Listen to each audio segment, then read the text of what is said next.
4 सालापासून तुमच्या सातारकरांचं भाग्य उजळवण्यासाठी मी कार्यरत आहे।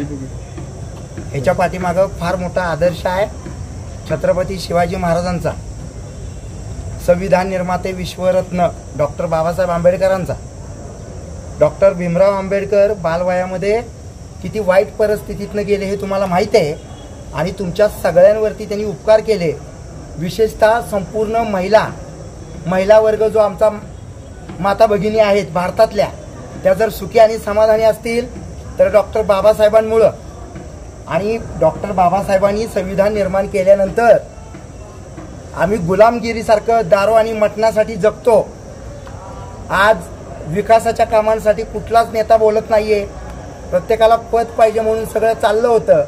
पण त्या नेत्यांना सुद्धा माहिती असेल, कदाचित आज मला एक सांगावंसं वाटतं, सगळं दाखवलं तर बरं होईल की भाजप जर शिवसेनेच्या विरोधात गेला असेल तर त्यांचा आदर्श त्या भाजप पक्षाचा मी आहे।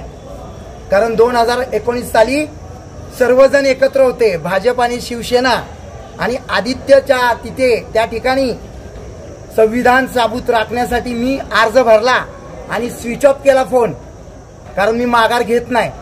आणि आता यांचा आदर्श जर मी घ्यायचा म्हटलं तर मला सुद्धा सत्तास्थानी यायचं आहे।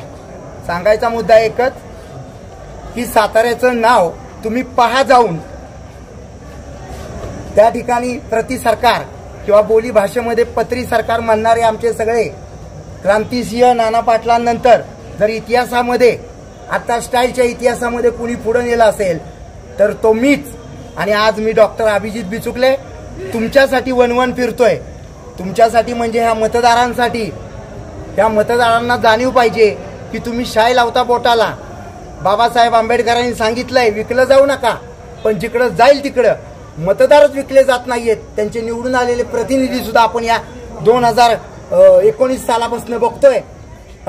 पक्ष नाही, काय नाही, टोळकी होतात, हे होतात, ते होतात। आदर्शवत तुम्हाला जर काय पाहिजे असेल तर सर्वात पहिल्यांदा तुम्ही मतदान या ठिकाणी मला करा आणि मतदान केल्यानंतर तुम्ही माझ्या डोक्यावरती बसा, मला या ठिकाणी पकडा की काय प्रश्न सोडवले नाहीत म्हणून। साताऱ्यामध्ये त्या ठिकाणी MIDC बंद आहेत, कोण कारणीभूत आहे याला?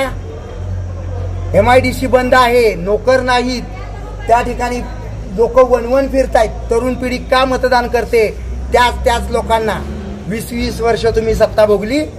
आता जर खऱ्या अर्थानं साताऱ्याचं नाव इतिहासामध्ये दाखल करायचं असेल तर लोकशाहीचे खरे राजे संपूर्ण जागृत होतील आणि त्यांनी मला मतदान करावं। याच्या पलीकडे मी काय बोलू तुम्हाला सांगा, कारण तुम्ही मला कुठलेही प्रश्न विचारू शकत नाही, कारण मी सत्तेवरती नाही। मी जनतेच्या संपूर्ण प्रश्नांसाठी झगडतोय, हीच फार मोठी गोष्ट आहे। मी स्वतःच्या पायावरती उभा आहे। आज तुम्हाला माहिती असेल, आज मी बोलतो, काही बातचीत झाली होती, एक मोठा चॅनल आहे आपला TV9 म्हणून, त्यांनी मला घेऊन संपूर्ण आपल्या 48 मतदारसंघांमध्ये एक मोठी संकल्पना राबवायचं ठरवलं होतं आणि त्यांच्या लक्षात आलं की मी उमेदवार आहे। आज तुम्ही मला सांगा, त्यांची लक्झरियस गाडी, हॉटेल आणि संपूर्ण महाराष्ट्र भ्रमंती मला करायला मिळाली असती, सेलिब्रिटी स्टेटस माझं वाढलं असतं। पण सेलिब्रिटी स्टेटस हे माझ्या मनगटानं कमवलंय आणि देशसेवा करणं, लोकसेवा करणं ही गोष्ट डॉक्टर बाबासाहेबांनी आम्हाला शिकवली। संपूर्ण सातारकरांना माहिती असेल की असं कुणी पटकन जाऊन एकदम स्टारडम घेत नाही। मी खूप कष्ट केलंय, मी खूप समाजकार्य केलंय। तुम्ही जाऊन कमळगावच्या एरियामध्ये जाऊन विचारा किती समाजकार्य आहे माझं।